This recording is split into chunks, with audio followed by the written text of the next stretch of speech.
2,000 years from now in the future. Or putting rasam and rice, these humble everyday foods that we take for granted. I'm from Bangalore and I'm Tamil. So these foods that I take for granted in my backyard, there is power in putting them in futures that the world shares, because that way, a piece of our culture, which has been subjugated, it has been on the receiving end of colonization from so many countries. We aren't suppressed by it when we make these small decisions to, instead of hybridizing and creating a paneer pizza in the future, we just say, nope, it's going to be vada sambar. And that is going to be part of a dominant culture as well, because that's possible. And that's where I feel like acts of resistance and reflecting food cultures can really kind of reclaim, one sentence at a time, spaces that have previously been denied to anybody who has been oppressed by power structures, whether it's colonization or occupation or discrimination on the basis of caste and religion. It's very interesting what Lavanya said, and I really I connect with that. I've just finished another book called Creole Futurism. It's based on Afrofuturism, but I made it Creole Futurism, but I call it Creole Futurism. But what is Creole Futurism is exactly what the food the indentured laborers have taken, all these sugar plantations they were sent to replace the African slaves. And that is exactly the Creole cuisine, be it in Mauritius, Seychelles, Réunion, and Guadeloupe, Martinique, so on and so on. But in the Creole Futurism that I'm creating is not only the Afro-Indo heritage, but I'm putting again the Chinese, because Chinese were also sent, but they were not recognized. We never talk about the Chinese coolies. We talk about the Indian coolies, but we never talk about Chinese coolies. We never talk about the Lebanese coolies. So all these cuisines, they were totally, again, forgotten or erased. And it's important to, in that Creole Futurism, what I'm creating is exactly going again very deep in history and collecting all these memories and put them together.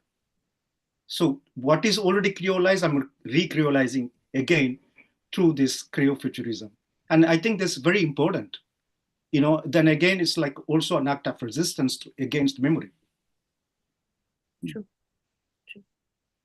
I'd just like to talk about a movie, Indiana Jones and the Temple of Doom.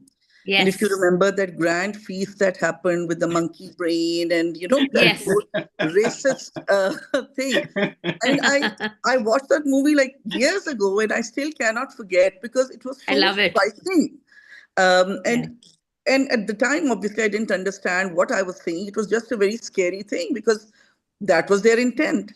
But it was only when I grew up that I realized how racist that was and how little research had gone into that movie.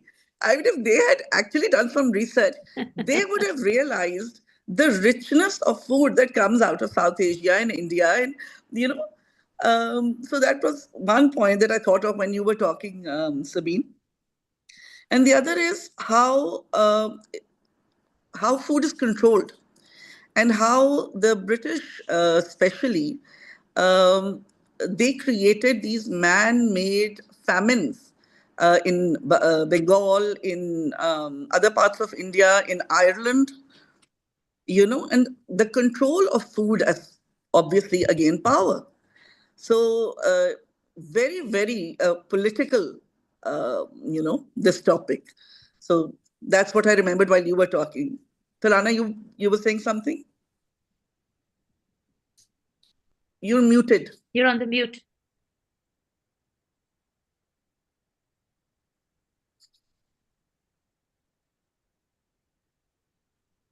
Oh, she's, yeah.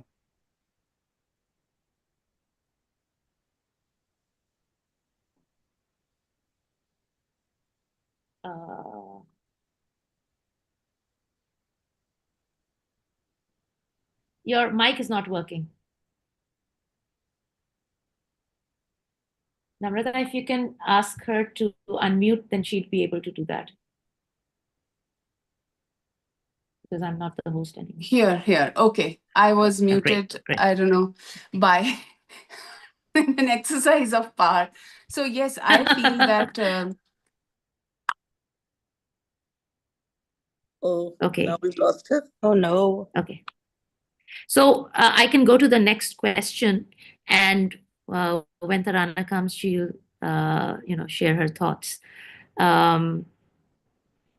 So I'd like you all to reflect on a juxtaposition, which is on the one hand, it brings people together, breaking bread and all the buzzwords that are there. And on the other hand, it can also create cultural hierarchies. It's all about social status and class differentiation. So what are your views on that?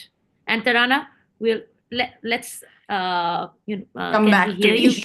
All right. So let's start with Tarana. I am- Tarana, you were saying I something. do not know what was the matter with the muting and the unmuting, but It's yes, what I absolutely feel is that, like the other panelists pointed out, food is intensely political, very divisive in even in today's world, but it had always been so.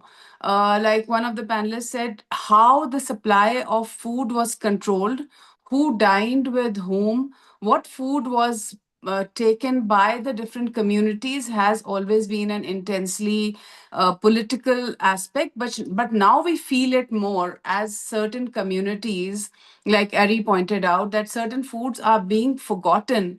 Why are these food being forgotten? Intentionally, they are being made to recede into memory. So what is it about food? The idea of culinary identities is something that is quite new as a concept. We had identity, people had the idea of cultural identities, but the idea of a culinary identity, this is what I am, this is what my identity is. But unfortunately, it has also led into a binary of our versus their food. Whereas, very briefly, I would just say that, in my opinion, there's a third place where food is always in negotiation. And specifically in the Indian subcontinent, food has always been in conversation with each other.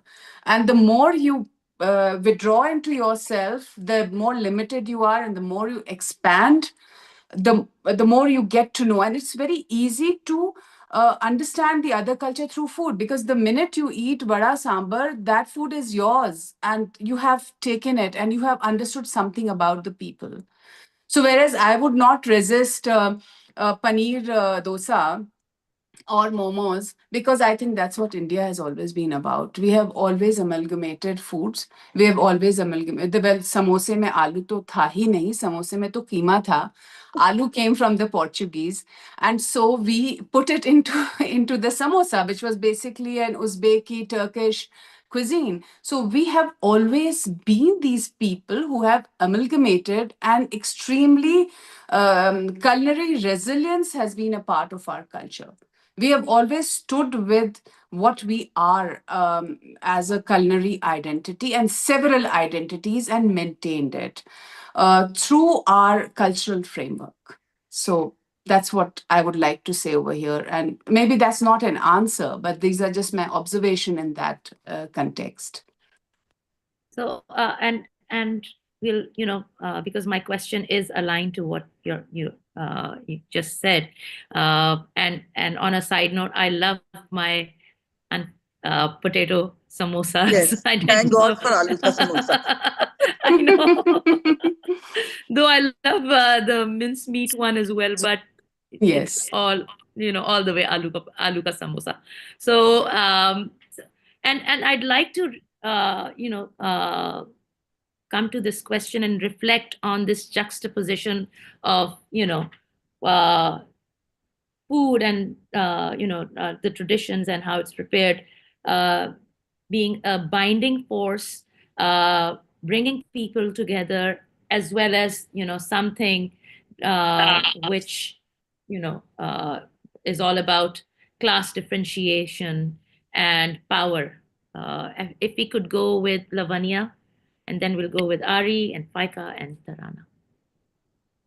No, I actually really echo what Tarana had to say, because I do believe that there are these points of confluence where, where things that are new, things that are unfamiliar, are inevitably kind of amalgamated and brought into a culture and assimilated. And that leads to a lot of wonderful innovation and sort of a coming together in a new direction. But having said that, I think also historically, there is a lot of myth making around food and assertion of identity, saying this is the food we eat because these are our origins, and therefore we are respecting our past, our traditions, our ancestors, by consuming this food. And I believe personally that that is a very restrictive attitude to take towards food, because it's as sort of pedestrian or dangerous as calling a language a finite set of words. All of these are ways of understanding the world and connecting to the people around us. And you can never do that unless you are open to newness and open to absorbing new influences and sort of exchanging influences. But I believe that because of this tendency to narrativize the origins of where people come from, there's a certain close-mindedness that sort of sets in.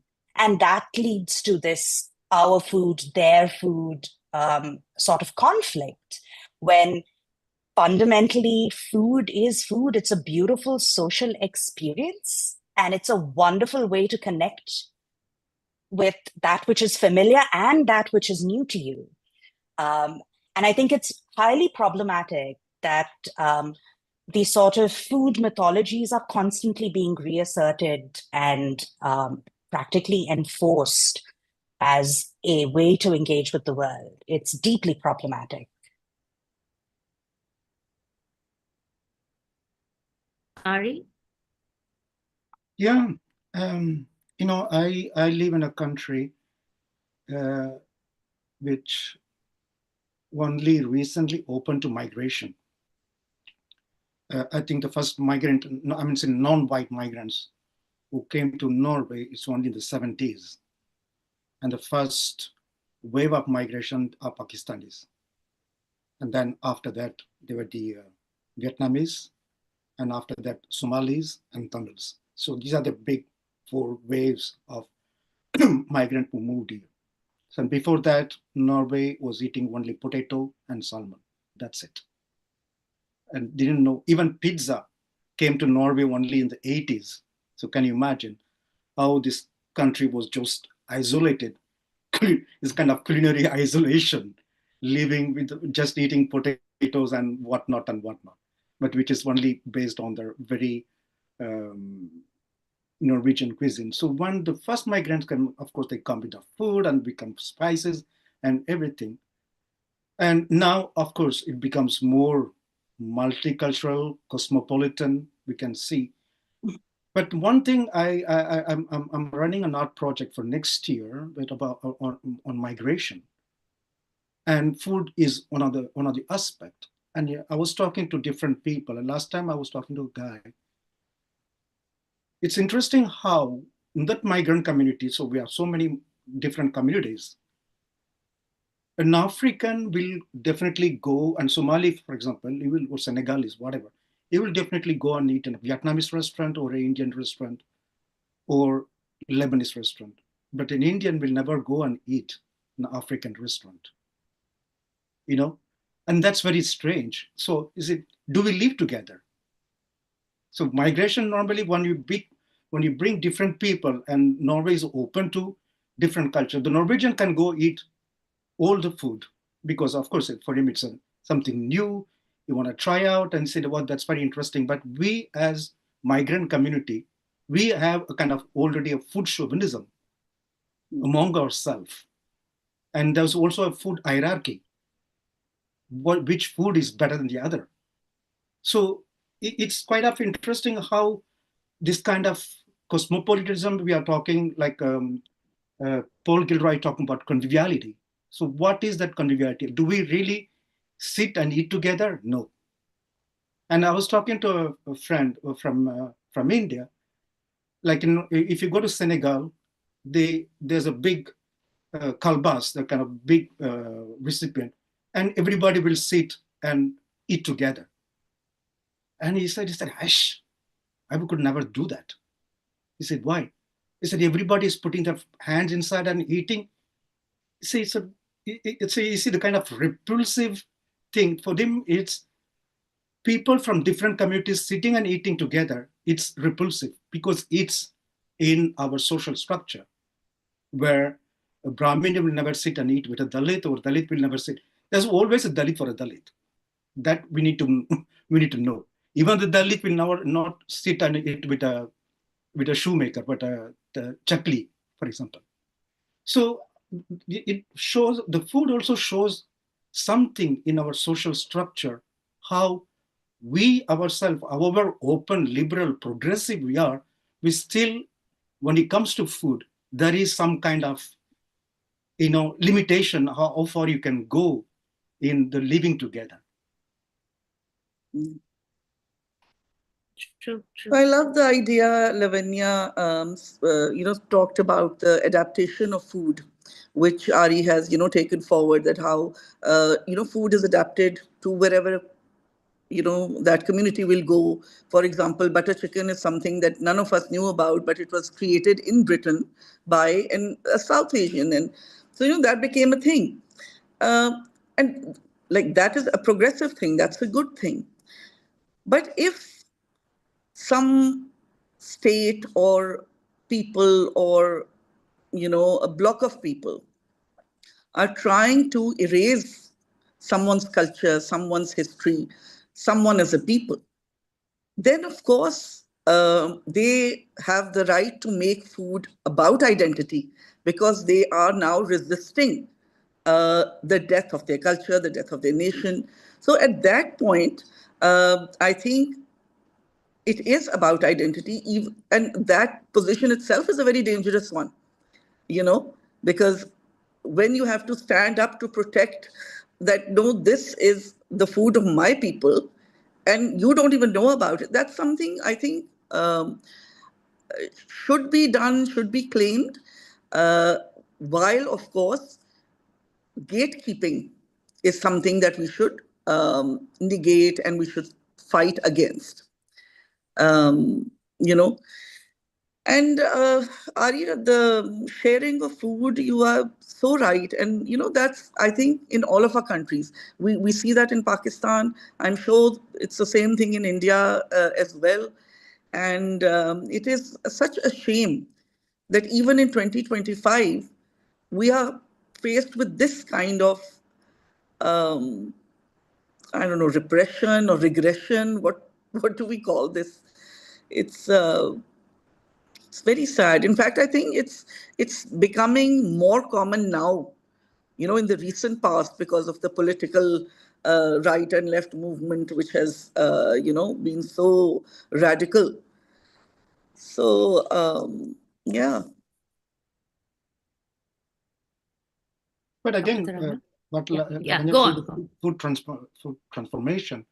For example, when these indentured labor who went, they carried something, but when they reach the place, it becomes something different. Yeah. Like the Korumbu, the Tamil Korumbu.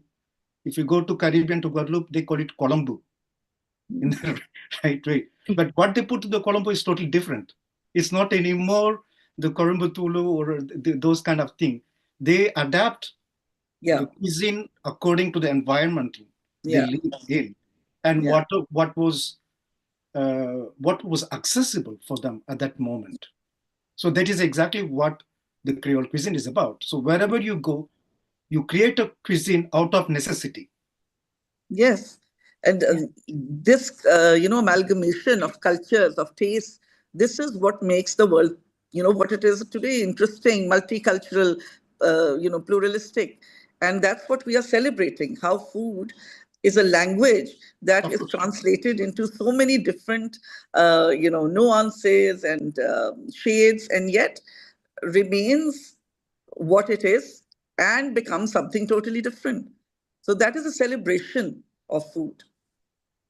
So, what I feel is that India, as an Indian subcontinent, has always been a globalized place, right? From maritime and Silk Route, and historically, we have always been intensely globalized. And food has just walked across timelines and boundaries. And as the other panelists pointed out, there has been amalgamation. Look at biryani. Look at biryani, and all over India and Pakistan and Afghanistan, the Kabuli pulao is so different from the Rampuri Yakhni pulao or the Avdi and or the Thalisari biryani. So this kind of having, like Ari said, wherever the dish went, it just went and just kind of became a part of the environment and the availability of ingredients. And that has been the most interesting part of food. I would, however, say that now we are suddenly becoming having a culinary chauvinism because of a sudden culinary awareness that has come in. Now, whether it is a reaction of globalization, standardization of food, that people have become aware of their food, but there is a very thin line between being aware of your culinary identity and cultural identity and becoming chauvinistic about it. So, in my personal opinion, experience, what I, as a North Indian from Rampur, people always believe, oh, Avdi cuisine is the best. So we believe that, oh, Rampuri cuisine is the best. And so then when I was working on this Forgotten Food projects for the University of Sheffield, we connected with a number of food writers from all over the Indian subcontinent. And they started writing, and we collected the food writings. We did curated a feature on Scroll called Forgotten Foods. And while we compiled it, we started, I didn't know there was something called Erumba in Manipuri cuisine, and Manipur is very much a part of India. So, trying to, because we had to put together this volume, so we were trying out all these different dishes and understanding them. And I think I was cured of this culinary chauvinism that I had, which makes me feel that we need though we always say, oh, there's been so much of globalization, we are forgetting our authentic cuisine. But I think this exposure is extremely important to appreciate the different communities all over the world and to understand them. The minute you understand their food and you lay yourself open to their food and give it a place on your dastarkhan, is the time that you make other people your own. And if you are continuously talking about pure and impure and we can't eat together or we can't sit together, you are isolating yourself. And that is something that I've always felt about cuisines, that we are trying. We cannot stop the amalgamation. We have never done it. But what India has is a very strong cultural framework, which a spiritual and a religious framework. For instance, on Eid, we want Kimami Sivai. For certain religious, Hindu religious practices, they want kheer or payasam. They want Gobind Bhog in Bengal for certain this thing. So we have this cultural framework which has made our culinary aspects very, very resilient. There has been it's not a happy story all the time. So there has been a disconnect very recently, because that passing down of culinary memories and recipes has kind of broken down as people have become more urbanized, as we are having a disconnect with the younger generation. We are not sharing our recipes with them so much. We are not sharing our culinary memories so much with them. And so we are not really passing down the positive aspects of our identity, not the negative aspect which says that we are the best and, the other people are nothing. But this positive culinary aspect which we got from our elders, we're not passing it down very well. And so our youngsters are looking at YouTube. So there is a digital food that is being consumed through social media, YouTube. Okay, very good. You're trying out a lot of recipes, and that's wonderful. But let us not dilute where we come from. Let us not dilute this cultural framework, which has, subsisted and kept our culinary framework so resilient. So it is a very fine balance. And to top it, we have the politicization of food, where certain foods are condemned, where certain communities are looked down upon for consuming some food. Like, well, you have some communities that eat different parts of the animals, and they are looked down upon. So we do have this kind of a struggle, which we as a generation have all the time face. Maybe our youngsters are more open to it, but at the same time, maybe they are diluting so it's a very, very fine, but it's not an easy question. It's a very, very complex idea. The complexity of food, of culinary culture, of identities and resistance and power is extremely complex, and there are no easy answers. But yes, what is important are the conversations that should carry on. That's what I believe. Thank you so much, Tarana, for that. And talking about globalization and also about uh, kids, in fact, Generation Z and Generation Alpha and all these new generations.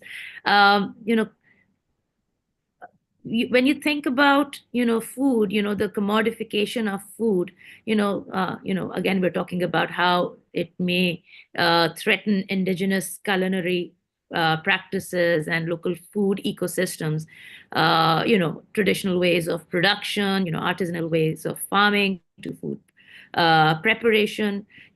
So you're talking about diluting the and diluting the distinct regional flavors, and its authenticity. So how do you reflect on that also, when you're talking about kids these days? There is, and you're rightly saying that things are not, we're not passing these cultures and tips and the recipes and so on and so forth. But with mass production of food as well, you know their flavors, I feel like, if I look at my son and and what we prepare at home, they would still prefer a burger from outside. So how do you reflect on that as well? Because this globalization and this influx of mass food production, food prepared in mass production, how do you reflect on that? We can start with Faika. I will take this back to my first comment when I said that all these unnatural kind of foods, like genetically produced and mass produced and preserved food, takes away from the health of not just people who are consuming, but the actual food itself. So to me, all of this is a reflection of the corruption that is everywhere in the world. It's in the atmosphere, the environment, ourselves, our language, our food. So everything is, but again, some people think of amalgamation or improvement or cohesion as corruption. That is not what I'm saying. What I'm saying is the actual degeneration of something. That is corruption for me. So this is, I think, in every home. Children wanting, KFC, McDonald's, whatever, and these are the things they want. But I think there are a lot of kids. I'm calling them kids, but they're grown-ups who go towards their historical roots, and I've seen a lot of people who are unearthing their, recipes of the grandmothers, their places from where they've come. So I think it's all simultaneous. There are a lot of people still working to preserve their heritage. And I think that's beautiful. Not everybody's going to do it, but as long as someone is doing it, I think that's great. Um, Ari, if you'd like to go. Yeah. You see, then again, I'm very lucky to live such a small city like Oslo compared to Paris or London, which is like big cities and a lot of where the temptation of those kind of junk food and all. So Oslo is a kind of very human scale, small city where maybe there's two McDonald's and maybe one Burger King or whatever. So that's what it is.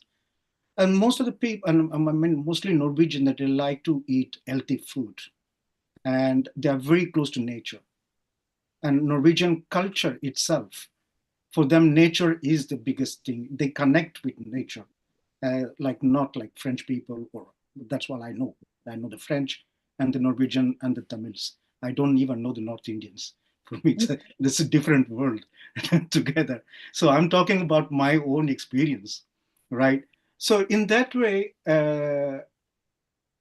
like my daughter who is 5 years old, she's already cooking with me, is to give, already allow, or not teach, but make them interest in cuisine, right? And she will come to Papa, I want to cook with you. Say, fine, come. So I teach her the way to cook with natural ingredients, not with mass production and this and that. So already I think teaching your kids how to cook and to give them a good flavor of, I'm not so talking about authenticity or purity, because being a Creole, I cannot talk about authenticity and purity. It's totally the antonym of what it is. So, but what I'm trying to do, I think, and I'm not saying that, uh, I'm not authoritarian. My kids they don't know cheeseburger. They don't know McDonald's. I took them last time to Paris. This is the first time they ate hamburger. They never, sorry, in a McDonald's. And they don't drink Coke at home. There is no Coke, there is no Fanta, there's nothing. I think there's a kind of self-discipline, Yeah. in the way you transfer your memory, you transfer your tradition to the next generation. I think each and every one of us should be responsible. And in order not to, that it gets erased, that it gets forgotten, but also open to other cuisines. It's not only staying, okay, if I to say that I eat only Pondicherry cuisine, then I'm totally wrong. So I open to all the cuisine in the world, from African, Lebanese, everything. Give them the taste of the world through cuisine. That is the thing. Open the world through cuisine. My kitchen is the world. The entire world is there. From spices and everything, the way I cook, the technique, because I'm the one who's cooking. My wife never cooks. She never cooked in her life. So every day I'm cooking. I come from work, the first thing I'll do is cook for the family. So, and when you cook for the family, you take the kids with you, tell them Yeah. this is the way you cook, this is the techniques, the ingredients that you put, and see if each and every one has the patience and has the time to teach the next generation how to eat properly, we succeed. Beautiful. I want to clap. That was lovely. Thank you. And I need to visit you now, Ari. Oh, please! I mean, come to Oslo. Come to my house, and let's have a decadent Pondicherry Creole cuisine. You're all Absolutely, welcome. absolutely. Tarana, how would you reflect? I think Ari and Faika have really explained it so well, how to connect with the younger generation. My take over here, because we talked about the certain aspects of the grains also which have been forgotten. So the heritage Yes, grains, yes, I I have was worked. going to, Yes, yeah, I was so going to mention that. Yes, so my work has been on heritage rice varieties, and we have lost more than 15,000 heritage varieties. And it bothers me that my children have never had a khichdi made of tilak chandan, which is a highly aromatic local rice variety, or a pulao made of Hansraj, which I'm trying to revive. In the same way, so many, like even for wheat, the different varieties of wheat which had a high glycemic index, but they are lost. So the idea that we have to be aware of what we are losing. You cannot stop the younger generation, or for that matter us, from eating packaged food or burgers or whatever. I'm sure our ancestors never objected to samosa mein aloo. So that kind of a thing will continue, but this appreciation and valuing things is very important. Like we have the forgotten the grains movement, where we are trying to popularize millets, which was so much a part of our cuisine, and they are being marketed as superfoods. I think that's very encouraging, so that people become aware that, okay, this is what we have lost in this march of hybridization and this so-called green revolution. We have lost so much. It is a cultural loss, and the more we are aware of this cultural loss, and the more we are aware of, the younger generation is very conscious about their health. They are extremely conscious, even more than we were. So the more they are aware that the local cuisine, the local grains are important, what is growing around us is suited to our body and our climate, and we should be consuming that more, rather than, of course, have an occasional burger or fried chicken or whatever, but being aware of what is our heritage. I won't say authentic, because authentic is a very, very fraught term. We do not use the term at all.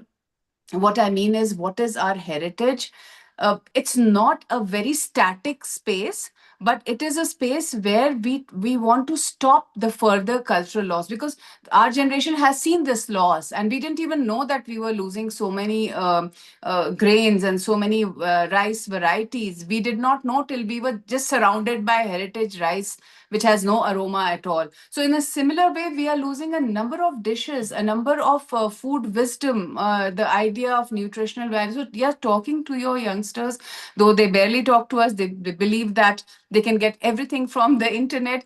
Where will our stories go? Where will this innate wisdom go? So that communication is a challenge now, which we have to continue.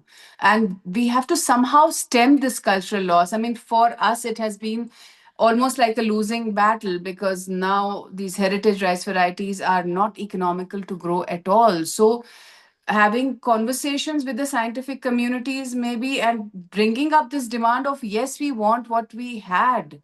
This is a cultural loss. So all these movements, these local grain movements, these forgotten grain movements, these forgotten recipes movement, this unearthing of your old grandmother's recipes and wisdom is all very, very important. And I'm sure the new generation is going to catch on to it. They already are. And I'm a very hopeful person. Lavanya? No, I actually love the thought of, catching up to traditional recipes that have been handed down through generations in the family. My mom has a notebook. In fact, she has two, one for me and one for my sister, in which she is writing down all the recipes from, three generations in the past.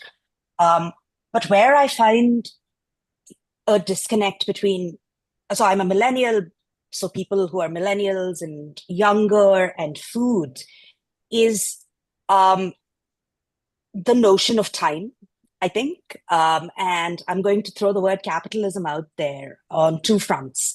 First, like Tarana was saying, there are grains of rice, there are entire food types that are no longer profitable to grow, and those are being erased and replaced by this very generic set of standard issue grains and vegetables and fruits. And this is a global problem, right? It's big farming taking over small privately held land holdings, pretty much hybridizing and erasing entire gene pools. And that's one side of capitalism. But the other side of capitalism, I live in Bangalore. I've worked as a game designer. I am from the city where somebody said that people should be working 70 hours a week if you're young, you know? So these are the types of actual capitalist economic pressures being put on a huge section of the population that is just entering the workforce. And confronted by this, the idea of time itself, and it's a bit of a circular thought, but time and food kind of grow hand in hand if you really look at the relationship to produce. It's a natural cycle. You can't rush it. You can't force it. A seedling that you plant will only be a tree that bears fruit in a given span of time. You cannot make that happen automatically. But when you look at the confluence of capitalism and technology, we are living in a disconnected world where, at least in most of India, your groceries are here in 10 minutes. Your food is here in an hour. And when you put that together with serious capitalist pressure as far as a job goes, your relationship to the beauty of time that goes into food, into the process of food, it's completely skewed. And I've experienced this myself. It's only when I've been on breaks, on holidays, that I can really go into the kitchen and make something that takes 3 hours, 4 hours, hand select my ingredients, and really revel in that glory of cooking, because it's beautiful. Feel that connection with my family while I'm cooking for them or with them. And I think that is such a premium, privileged experience to be able to have. And it's troubling to me that it is a premium experience, especially as a woman and as an economically empowered woman who goes into the workforce. There's always this sense of balancing the traditional notion where, oh, women belong in the kitchen. No, you can go into the kitchen because you love it, right? But balancing that with the pressure of wanting to also do this other thing and respect both equally and devote time to each facet of your identity. The impact of capitalism is really stripping away the wholesomeness of who you can be and the many people you can be and the many roles you can occupy. And I think that's where this sort of disconnect with food tends to happen. Brilliant. Yeah. Brilliant. Yes, Lavanya. Thank you. I Thank think you. I really, can I just put in a word here? Sure, So sure, yes, sure. people are they don't really have time. Young people, especially with these jobs, but they still value it. They want to indulge in slow cooking, They do value the idea of food being prepared slowly and, method. They love this whole idea of different tastes and experimenting and trying out new things. It's something that they do value. And I'm sure that the younger generation will decide to give it a premium time too. Okay, my career is there, but yes, I want to cook myself and I want to eat, because that's a very, very basic function of me as a human being. And we cannot sideline it. We can't just keep on opening cans and consuming food like that. We don't want that anymore. So it's all mainly out of the demand, the idea and the demand of being human. What is being human? How do you define it? Okay, I think I'll play the devil's advocate, you know, with the next question. I hope I'm not being that, but maybe I am. Lavanya, you said, food, is something like technology as well. So just mulling over that, like different technologies that come and then they go, and like different revolutions that come, and this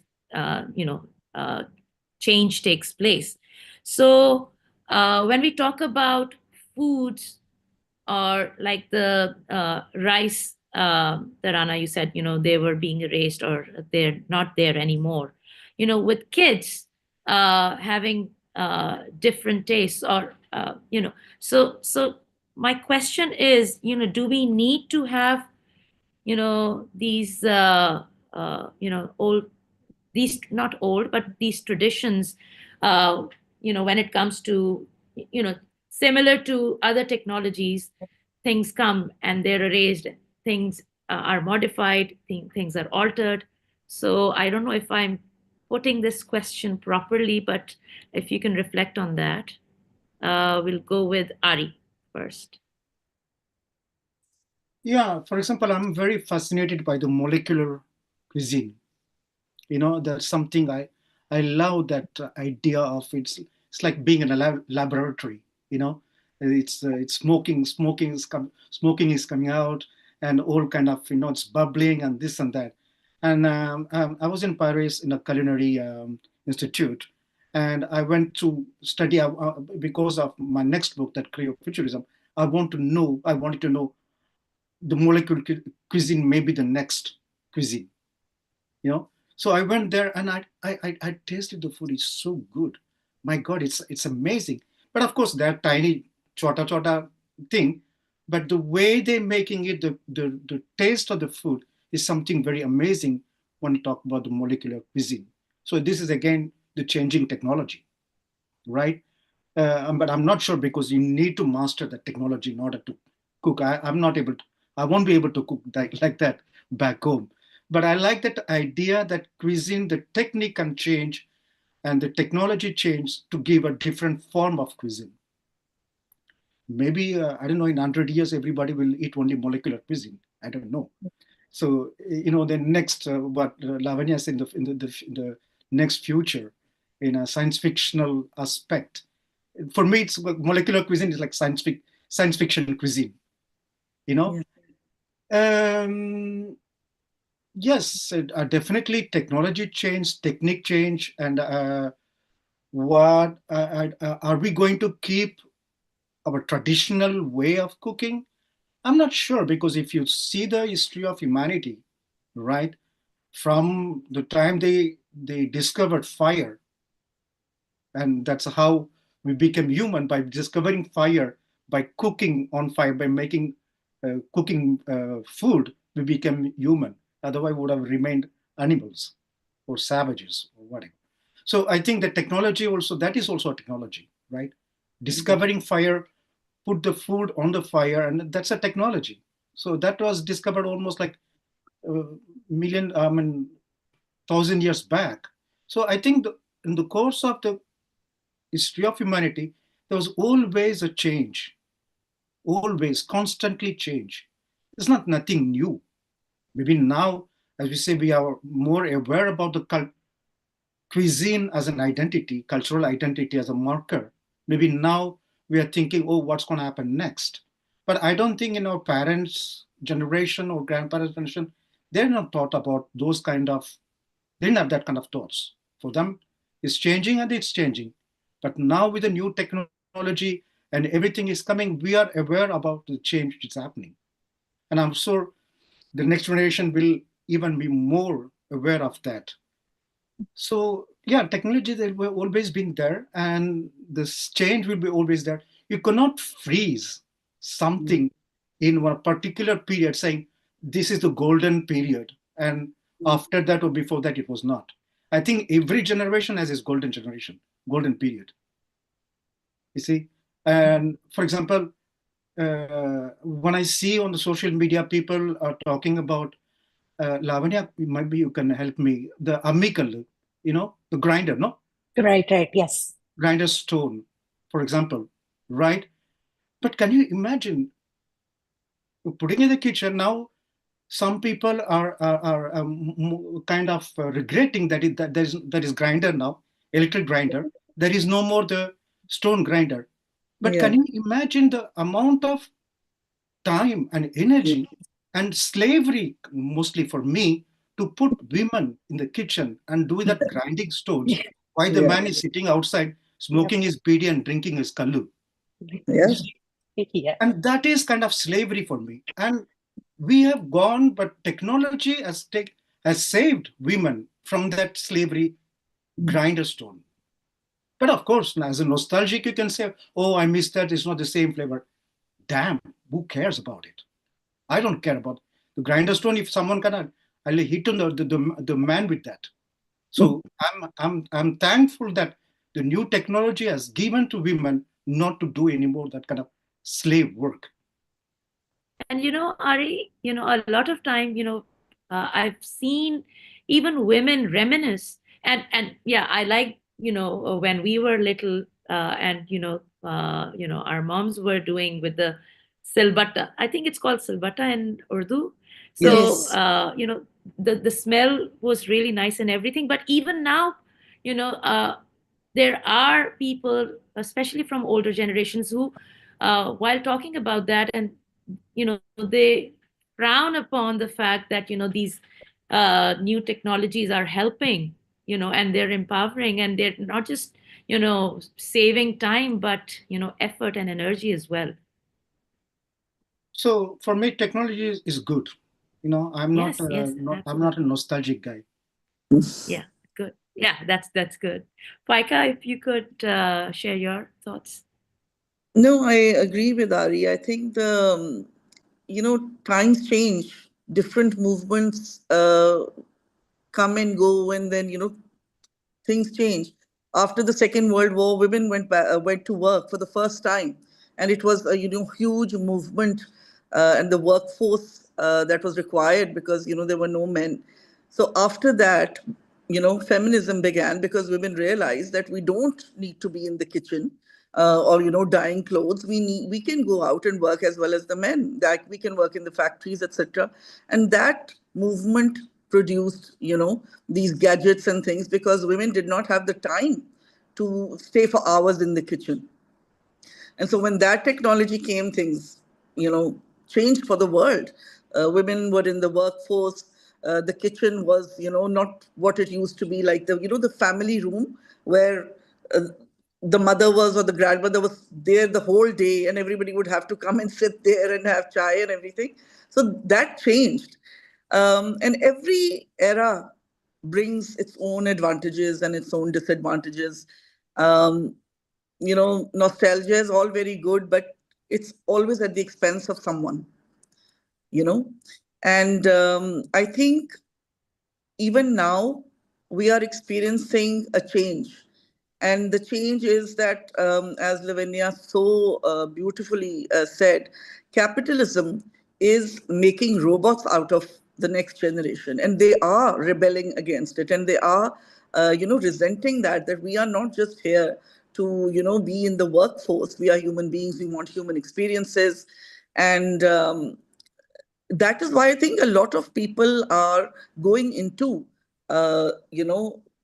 into this organic farming, into being chefs, because these are the food is at the center of life.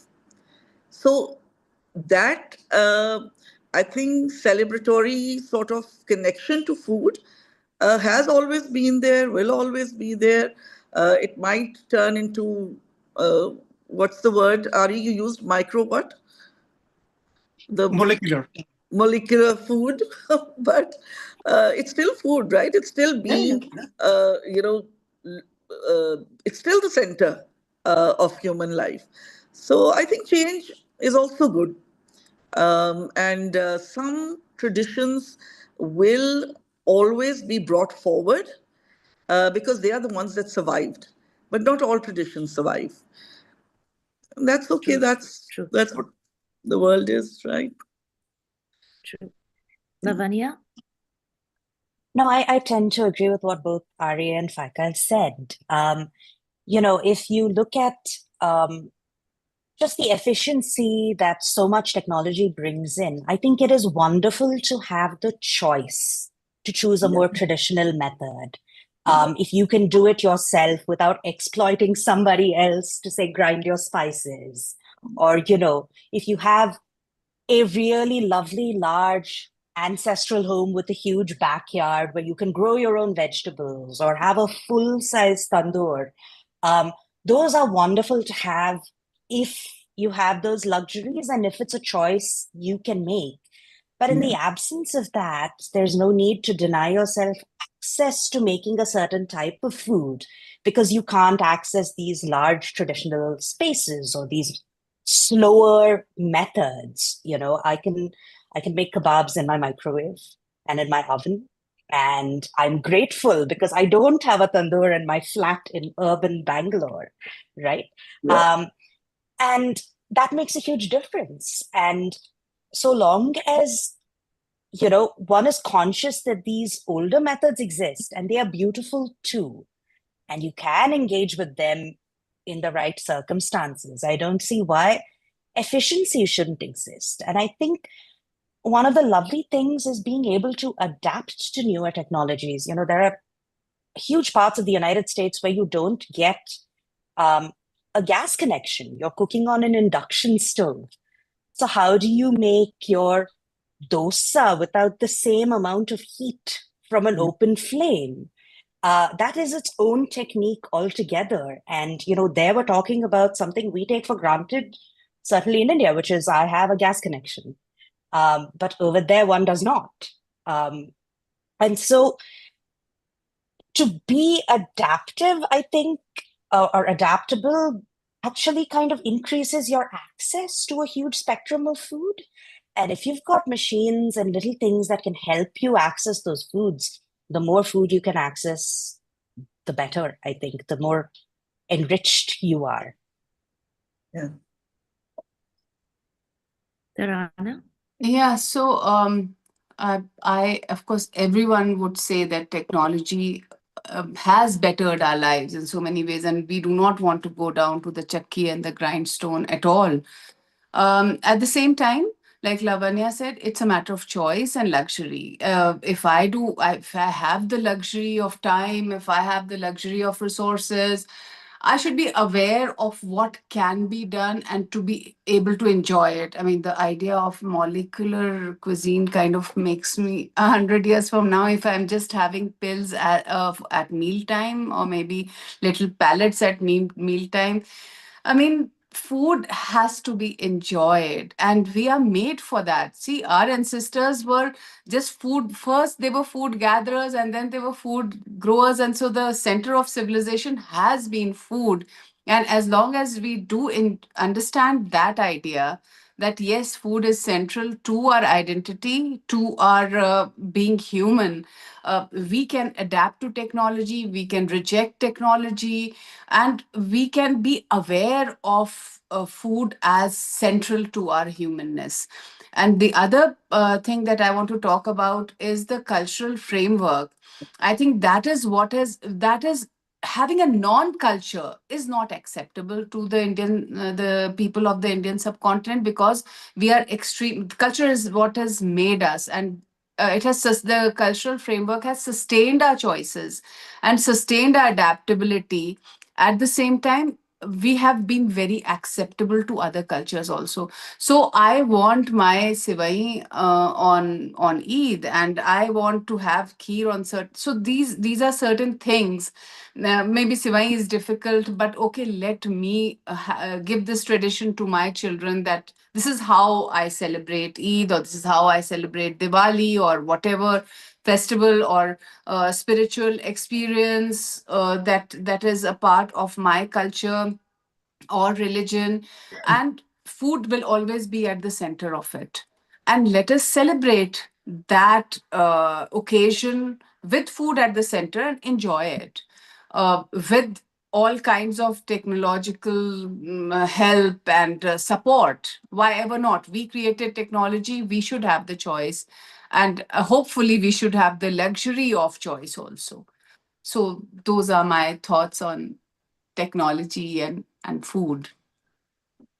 So before I go to the last question, and thinking about all that you've said, so two things. Like Tarana, you said, food is also about celebrating our humanness, right? And having to eat pills in 100 years' time, uh, maybe we're moving towards being robotic. But on the other hand, isn't that relative as well? Because we were you know making preparing food in one way, we like that, then it evolved into something else, now it's evolving into something else, and eventually our kids and generations that will come later, maybe that is something they would prefer, as opposed to just sitting down, being more, for us maybe that's robotic, but for them, like, for even now, we used to sit down and have a conversation, and now most of the conversations are happening on WhatsApp or on phones or in Discord. So I don't know, just thinking out loud here. So my last question is about food playing a role when it comes to gender roles. Um, how would you reflect on that? Let's go with Faika, then Lavanya, then Ari, and then Tarana.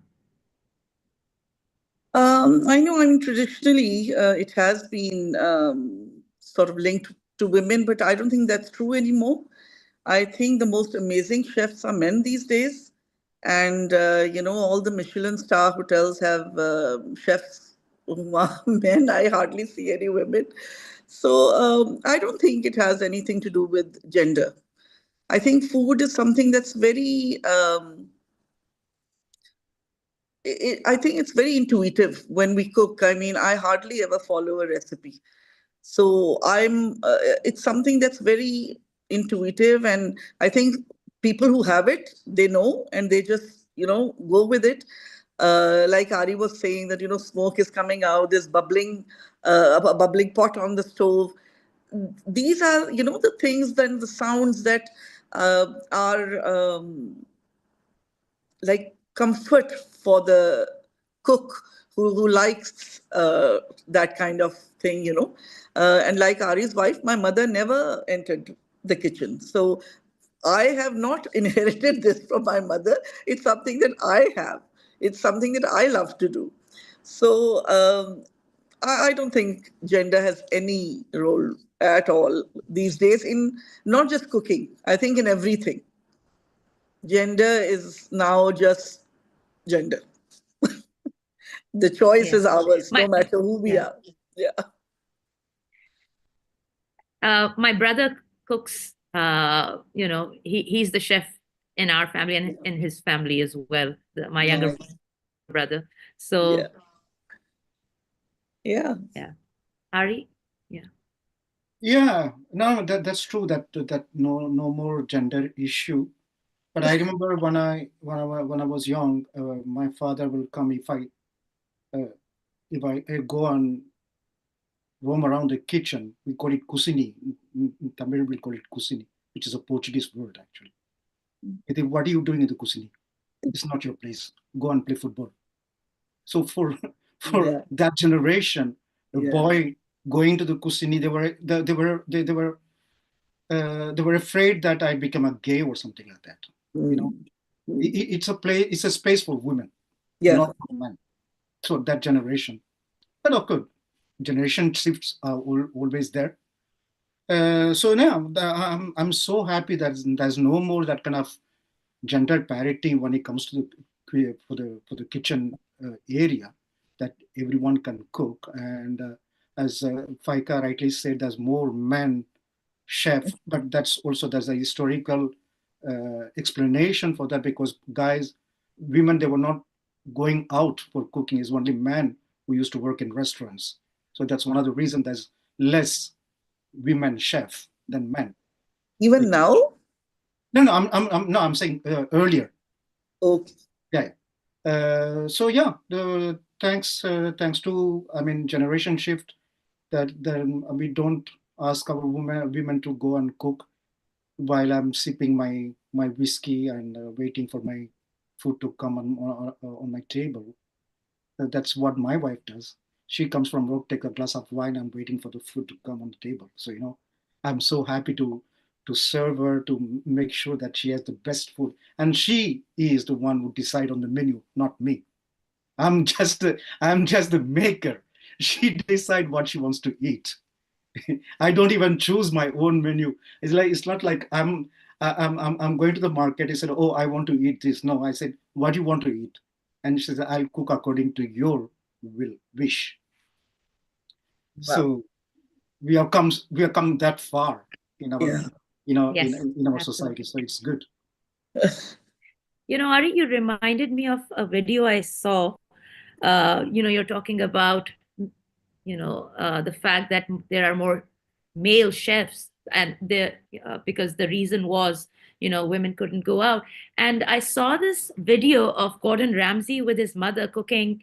I don't remember something. I don't know, it was meatloaf or something. And, both of them were cooking. And, the mother said, Gordon Ramsay's mother said, yours is, it's half done. And he was like, oh no, it's done. And when he actually checked his dish, both of them were making the same dish. It was half cooked, Welcome. and he, embarrassed, he put it inside. So, this reminded me of that. uh, yeah, Lavanya. I'm really glad to hear so many more stories of this gender normativity kind of being reversed and challenged in spaces like the kitchen. My husband and I love to cook. He loves to cook. So sometimes, he's cooking, sometimes I'm cooking, and we both make very different things. And it's really heartening to see. And I know that, I have a lot of male friends who love to cook as well and are constantly tinkering in the kitchen. And I think this is a gradual shift. It's definitely a shift that is coming about. On the celebrity chefs front, though, I mean, there's a really pithy saying that says all work is women's work until it becomes profitable. And, the number of male celebrity chefs we can name at the drop of a hat kind of speaks to that. Of course, historically rooted in the fact that they were permitted to work in restaurants long before women. So I still think some gender parity needs to be reached in terms of um, recognizing cutting edge chefs across genders, but at least at home, I do know of people from varied backgrounds where their husbands love to cook, help out with the cooking, do most of the cooking. And that is really heartening to see because that was certainly not the case in so many families just 20 years ago. True. Tarana? Yes, so it is heartening, of course, that there is gender parity in the kitchen. But if you look at most of the subcontinent, I would expect more women to be in the kitchen rather than the men. That we are just talking about a certain educated class, a class where men and women go out to work, and so they share the duties. And this generation, the millennials, or even a generation before that, would be happy to cook and all that. Another observation would be that see, Rampur cuisine as Awadh cuisine, all the khansamas were male, so it was a male-dominated space because food was power. So women were not cooking so much. It became a gender neutral place much later, after the princely states were came to an end. And so even at our homes there was a khansama cooking, and then the buas came in and became a gender neutral space. Having said that, my mother is a doctor, and once I said that, Mama, you never cook, and my friend's mother cooks, and she says, does she do operations on people? I can do that, she can't do that. So so it's never been such a big thing in our family as such. But let's go back to what Lavanya again said, that why so many celebrity male chefs. It is once again about food being powerful, and food, the projection of the male chefs as people who are in control of this big commodity that is food and commoditization of food. Um, yes, we still have a long way to go. We still have the mothers who are supposed to be in the kitchen and the grandmothers who are supposed to be catering to the demands of the children. That's the reality in most of the Indian, Pakistani, or the whole subcontinent's home. It's the woman who's doing the major work in the kitchen, even when she is working. That's the reality. It's her business, and she feels kind of obligated and very thankful. My husband is very good. He actually washed the dishes today. Why? You both go out, even if you don't go out to work. Why is it just a woman who's supposed to be cooking, or is she supposed to be a provider, or the mother figure, or whatever? So yes, things have not changed so drastically, but yes, the change is happening. And it is heartening, and it comes with education, with people being more open about it, and let's the idea of having this segregation of spaces in the home for men and women, that has changed. So, well, it is heartening. Yeah, I absolutely agree with you, Tarana. When it comes to hegemony, food hegemony as well, because you rightly said it is about power, because food is part of means of production, and Yes. having control over that is what power is all about. So absolutely. Thank you so much. If you have any last words, let's do it alphabetically now with Ari. Or if anyone has any last words. Well, we're talking about food, culinary memory, and thing. Lately, I was in Pondicherry, and I managed to find out an old recipe from the 15th century from France. It's called salmi, and we do that with duck salmi, and that's a recipe which goes back to Louis the 14th. So when the French people they came in 1673, they came with this recipe, but of course they didn't have the proper ingredients. So the Dalit cuisine, the chef, the cook, they went, and normally you make it with red wine and with Jamaican rum. You marinate first with the Jamaican rum, and then you put some basilic and those kind of things. But when you see the Pondicherry salmi, there's all the Indian what do you call ingredients, right? And the finishing by putting coconut milk. And I'm telling you, it's a killer. It's a killer stuff. So whoever wants that recipe, I'll be happy to share it with you. Yes. And it's a 15th century recipe. So Wow. there's only two places where Please, you can still have them. It's one in Pondicherry. I mean, me, because I'm the last, the last one got it. And the other place is in Mauritius, okay. which was Wow. taken by the indentured labor to Mauritius at the time. So I'll I would share definitely. that recipe with you. Yes, please. Or if Yes, not, come to Oslo. I'll be happy to host you with a nice yes, glass of wine. Thank you so much. definitely. I just want to So say that I've enjoyed this so yeah, much. I have learned so much from all of you. And I am so grateful to have been part of this wonderful, wonderful panel. Thank you so much. I thank you so would much. like to Yeah. end by, of course, thanking you and Sabine Namrata for this wonderful panel, and I'm really humbled to be a part of it. I would just say that food is actually a dialogue and a negotiation, but please open it for that negotiation and be ready to amalgamate. Do not stop this dialogue, whether it is through digital cuisine, or is it heritage cuisine, or is it a burger or whatever. Please keep the dialogue open. go on negotiating. Do not politicize it. Do not try to eradicate culture through eradication of food ways. Thank you so much. True.